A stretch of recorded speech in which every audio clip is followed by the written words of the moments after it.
সাল 2009। বৈভব এবং তার মেসোমাসি মিলে ঘাটুশ্যাম মন্দির দর্শনের পর ট্রেন ধরে মথুরা পৌঁছায়। তখন প্রায় রাত 9টা-10টা। অটো করে কিছুতে এগোতেই নির্জন রাস্তায় দুজন ব্যক্তি তাদের অটো থামিয়ে সামনে যেতে বারণ করেন। তারা তাদের কথা মতো ওখানে নেমে রাত্রিবাসের জন্য হোটেল খুঁজতে থাকেন। দীপাবলির কারণে বেশিরভাগ হোটেল বুক থাকায় তারা একটু ভেতরের দিকে রুম নেন। রাত্রি গভীর হতেই তারা ঘুমিয়ে পড়ে।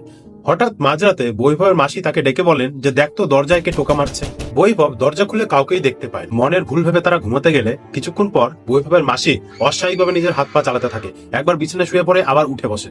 এর ফলে মেশোরও ঘুম ভেঙে যায়। কিছুক্ষণ এরকম ভাবে করার পর মাসি বিকৃত কণ্ঠে বলেন, আমাকে কামাখ্যা মন্দিরে নিয়ে চল, আমাকে কামাখ্যা মন্দিরে নিয়ে চল।